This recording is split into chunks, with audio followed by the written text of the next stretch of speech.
Good morning. Happy Wednesday. I have Neuro Coffee in hand and it is perfect. All right. So it's Wednesday. That means that tomorrow, Thursday, 6 a.m. coffee and coaches conference call. Be there. The last few calls have been pretty spectacular. We've had people from other countries coming in, so it's been really fun. So take advantage of that. Again, 6 a.m. Eastern Standard Time on Thursday. Okay. Wednesday's always kind of a jammed up day, so we got to dig right into today's Q&A. And this comes from Greg.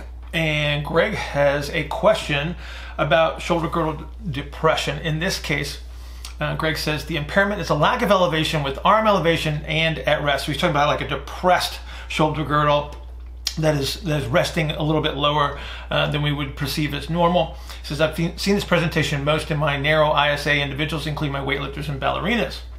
While I can see the utility of achieving an adequate amount of scapular elevation while reaching overhead, I also appreciate that this will compress the dorsal rostral thorax. So, Greg, you're on point with that perspective. So far, so good. I can also appreciate that under some circumstances it may be useful to compress the dorsal rostral thorax during this phase of arm elevation. However, in my narrows, who show deficits of external rotation, internal rotation, and lower cervical rotation, so it's a lot of compressive strategy, Greg, I can see how this would be in conflict with the restoration of movement.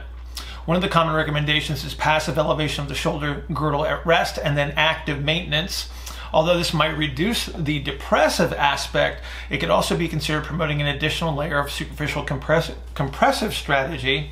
And so he's talking about raising the arm to about 120 degrees and then working on like a shrugging motion. So do you have any thoughts as to when or if this strategy might be useful? Okay, Greg, I do have some thoughts on this.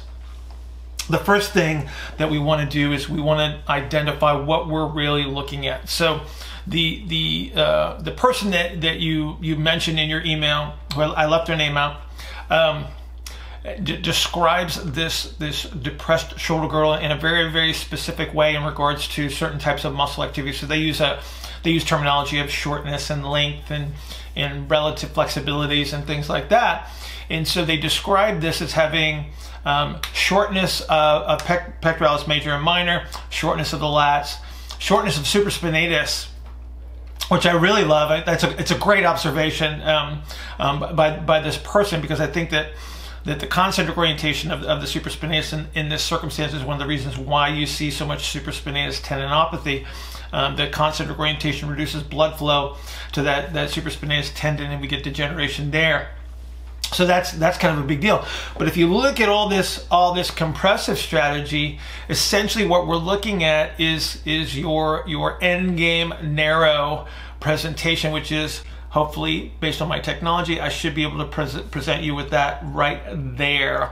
Okay, so this is kind of what we're looking at. So if you squeezed all the air out of the thorax, essentially there's nothing to elevate the shoulder girdle, and so that's why you're going to start to see this depressed appearance where the lateral aspect of the clavicle may actually look like it's resting lower than the medial aspect.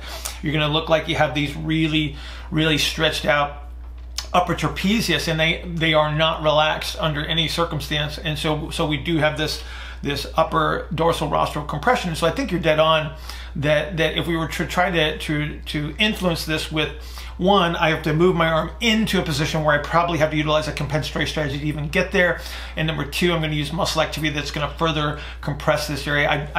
I think that maybe over time, if you're really diligent, you might get some change, and we'll talk about that here in just a second. But I think that you're just driving people deeper and deeper into a compressive strategy, because what you're going to end up doing is you're going to end up compressing our little Camperini angle right here between the clavicle and the scapula. So that's going to get narrower and narrower. And so then we just get this, while it might look like you're starting to elevate the scapula and reducing the depressed look, if you will, you're also going to create a lot of compression in that upper DR. And so now we've just sacrificed all your lower cervical rotation. You're not going to hit your end range flexion. You're going to use a compensatory strategy there. And so again, I don't like to go there first, because I think it's just it's a much harder road to follow. One of the things that a lot of people tend to jump to too soon under this circumstance is they try to do some form of inverted activity. This also requires that I have the requisite shoulder elevation or flexion, if you will, to get into that position. And oftentimes I have too much of a compressive strategy in the dorsal rostral area or upper part of the thorax, and so that's why they tend to fail when they jump to this too soon. So what I would do, Greg, is I would probably start thinking about trying to get the posterior lower expansion first. And so there's any number of ways that we can approach this. Side lying activities, rolling patterns are really a nice place to start, because we can take advantage of this gravitational effect of the internal organs shifting around and actually allowing us to gain some of this anterior expansion. We also have some activities that emphasize the posterior expansion with the arms in this non-compensatory position, well below 90 degrees. You can find those on YouTube. They're going to indicate like posterior lower expansion, dorsal rostral expansion, so check those out.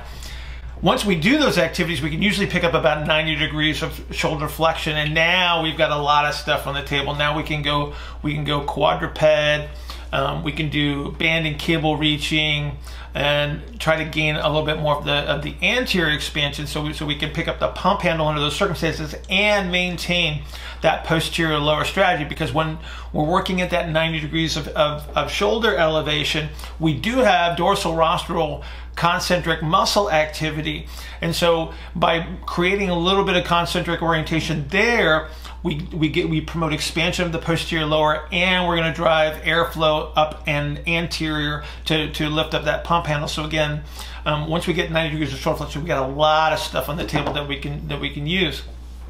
Once we can get them through this middle range, this IR dominant range of the shoulder, we've got good pump handle, we can get about 120 degrees of shoulder flexion.